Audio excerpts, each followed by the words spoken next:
அல்லாஹ்வுடைய தூதர் ஸல்லல்லாஹு அலைஹி வஸல்லம் அவர்களும் அதைத்தான் சொன்னார்கள். ஒரு முஃமினுடைய செயல் என்னை ஆச்சரியப்படுத்துகிறது. அஜபல் லி அம்ரில் முஃமின். ஏன் அவனுக்கு ஏதாவது முஃமினுக்கு எல்லா காரியமும் நன்மையாகத்தான் முடிகிறது, எல்லாம் நன்மைதான். ஏன் இன் அஸாபத்துஹு ஸர்ரா ஷக்கர், ஏதாவது நன்மை அவனுக்கு கிடைத்தால் என்ன செய்கிறான்? அல்லாஹ்விற்கு நன்றி செலுத்துகிறான்.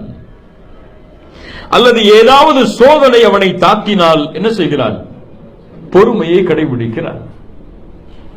சுப்ஹானல்லாஹ். யூசுப் அலைஹிஸ்ஸலாம் நன்மை கிடைத்த பொழுது யாரை புகழ்ந்தார்கள்? அல்லாஹ்வை. சோதனை வந்த பொழுது என்ன செய்தார்கள்? பொறுமையாக இருந்தார்கள், அவசரப்படவில்லை. அல்லாஹ் எனக்கு உதவி செய்வார் என்ற நம்பிக்கையோடு வாழ்ந்தார்கள்.